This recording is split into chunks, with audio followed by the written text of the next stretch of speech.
Hello, brains. I'm really excited today to talk about a topic that is near and dear to my heart, journals and planners.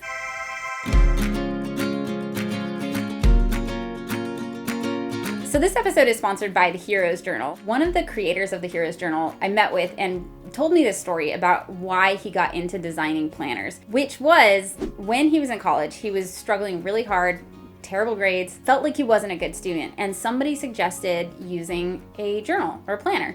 And he started doing it, and it helped him change the narrative of how he felt about himself as a student. And so it made him really interested in designing a planner that would work for his brain. So I thought it would be a cool idea to do an entire episode about the usefulness of journals and planners and finding one that's right for you. Personally, I go back to the Lechtturm. I'll link to all of this stuff in the description. And I don't like it when things bleed through, so I got bullet journal specific pens. And I can't draw. So I got stencils. I actually got stickers too, but I decided not to use the stickers because I realized if I get used to using the stickers and then they run out, my system will fall apart. So the stencils I can just keep in my bullet journal so that I can consistently do whatever layouts I'm going to do. I have a couple rules for any journal or planner that I set up. I can do all the elaborate things when I'm setting it up, when I'm hyper focused on it and I'm excited to do it. It can't be something that I need to do in terms of everyday maintenance. Maybe once a month, if I can set up a bunch of stuff, then I don't have to think about it for a month. Cool. But like, if I had to mess with it every day, there's no way.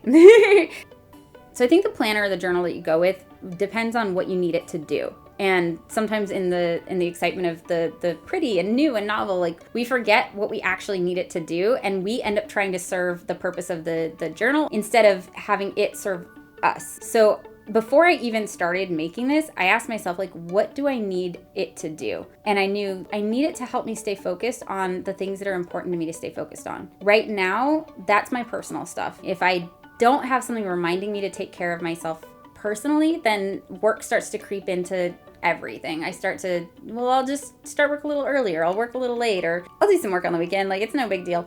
It's my quest. This is something I took from the Heroes Journal. This idea that we have an overall quest that we are on. And my quest right now, is to build my own boat, to create a sense of safety for myself.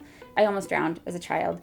And I have this trauma around when things are really chaotic and overwhelming for me. I feel like I'm drowning. I feel like I'm in an ocean, and I'll cling to whatever life raft. Outside of anything, like I need to create like a full life for myself and learn how to feel safe without anybody else making me safe, if that makes sense. That's my overall quest. And what the Heroes Journal does that I really like is then you have a daily quest of like what's going to help you toward that overall quest. And this helps you prioritize.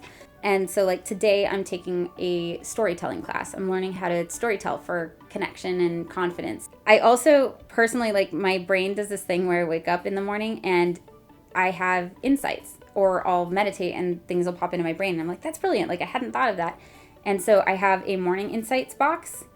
I also have a more insights box because right now I'm processing a lot with trauma therapy. Things just kind of come up through the day. And then I give myself two lines that are like the things that I can do that are like personal to-dos. And then these hexagons are to represent the different parts of me. So with my trauma therapy, I'm doing some inner child work. So I have an inner 5-year-old. She's the one that almost drowned. And I have an inner 12-year-old, and she's the one that had to change schools and her whole life turned upside down after her mom got in an accident with a drunk driver.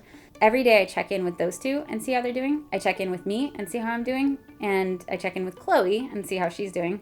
Because sometimes I get so busy and hyper-focused on work that I'm like, oh, right, I have a dog. She probably needs to go to the dog park. She might be bored. And then I have one more block for just somebody else. Like, how is somebody else in my life doing today? And that's a way of me strengthening my friendships. That's all I've got so far, except for at the end, I've got a monthly thing. So if I know that something's coming up at the end of the month, I might know that it's happening, but it hasn't made it on my calendar yet. It hasn't landed into like the now category. Everything's like now or not now for us. But this way I can throw it into the not now category, but like it's still there so that when I get to April, I can look at April and be like, oh, right, that's happening in April. And I'm not completely surprised by it. Journaling feels really validating for me because it's like putting yourself on paper. It's making yourself real. It's making who you are real. It's making your priorities feel real in a tactile kind of way. Yeah, I can type what's important to me into a computer, but I might not remember where I put it, or it might get buried in like a bunch of other things. But like if I've taken the time to sit and write something, there's a magic to it. And there actually is some science behind the idea that if we write it down by hand, we actually remember it better. I have a hard time remembering things that happen to me, and being able to look back and see that this version of me that existed today is real and had her own hopes and dreams and feelings and stuff. And being able to look back at that is really cool too. Personally, I tend to get lost a lot of the time in what others' expectations for me are. And this is a way of validating my own expectations for myself, my own values, my own style, and like just who I am as a person. Out in life, I can be like, I can conform and mask and be what people want me to be, but like in my journal, I'm just me. And nobody has to see it, except I guess you guys, sort of. I don't have to show you all of it. Funny thing, I put out a call on Twitter asking people for their journals that actually work for them, and most of what I got was, they don't. Journaling is flat out really hard for ADHDers. I mean, doing anything consistently is pretty hard for our brains, and especially if it involves structure and repetition and taking care of ourselves. But it's really good because, again, this isn't what our brains naturally do. Like, naturally, our brains respond to what's urgent and in the moment, and a journal helps us think about not just now, but the future too. It helps us see our progress. Sometimes there's cognitive distortions that we can get in our heads where it's like, oh, everything's really bad right now. And it feels like, well, everything's just been bad for the last 2 years and everything's going to be bad forever. And being able to go through a journal and see, oh no, actually 3 days ago, I had a really good day. It's not always like that. So I'll give you an example. One of my morning insights. This morning, I woke up, I wrote, say where your boundaries are, not where you'd like them to be. Because that was something that I learned in a book about boundaries. Like, we don't really have a choice about where our boundaries are. We just have a choice of whether or not to communicate them, whether or not to push past them. And if we do push past them for a really long time, that's when we start to build up resentment or burn out or whatever. So, yeah, that's a reminder. There's something really sweet about this. Like, just the holding space of, I'm making a block for me. I'm making a block for Fish. Fish is my 5-year-old. I'm making a block for Chloe. This sounds weird, but sometimes it feels like I try to disappear. I try to make myself small, or I try to not be too much of an inconvenience to other people, or like my feelings are inconvenient, so like let me try not to have them. This is me saying, hey, there's space for your feelings. You're allowed to have those. Honestly, I feel like that's half of it. Half of it is helping me remember this stuff, and half of it is giving myself permission. See what the community says they do. So I said, hello, brains. Tomorrow I'm shooting an episode about the importance of having a planner that works for you. If you're comfortable with sharing pics of yours, I'd love to show some planners that actually work for people with ADHD. And like most of them were like, they don't. I use a happy planner now. It seems busy to others, but the stickers and bright colors keep me interested, and I rely heavily on it. Oh, that's really pretty. Currently, I'm still using my version of a bullet journal. Now I'm starting to use Trello for keeping in sync with my partner. Love the reminder app. Using a whiteboard, dry white pen on kitchen cupboards where mugs live, useful for family household task planning. That is, oh, I thought that was a giant whiteboard. No, that's a reasonable size whiteboard. I will say this, like, pretty consistently, what I hear from my community is they take a planner that exists and then they adapt it to work for them.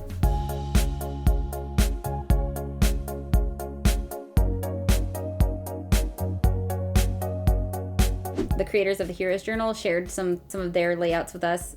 People get really creative with how they color those. There's a couple other things I want to share from the Heroes Journal, which honestly, in my opinion, like if you're going to go with something that's pre-built, is near perfect. It incorporates a lot of the things that I find really valuable in something that's meant for people with ADHD. One is prioritizing. Another one is actually having room for your schedule so you can keep track of time. Having your quest that's like supportive toward your overall quest, so that we don't lose sight of what's important when we're thinking about what's important that day. I like that there's some gratitude, like today I'm grateful for, and allies and threats, things that are gonna help me today or have helped me today, and then threats, things that might get in my way of doing the thing. I really cannot say enough positive things about. I absolutely love this journal. The only reason it's not what I'm using currently is because I need something that's a little less productivity and a little more like therapy oriented for what I need right now. But as just a standard journal, I love this thing. If you'd like to try it out or buy the Heroes Journal for yourself or a friend, click on the link in the description below and use code HOWTOADHD.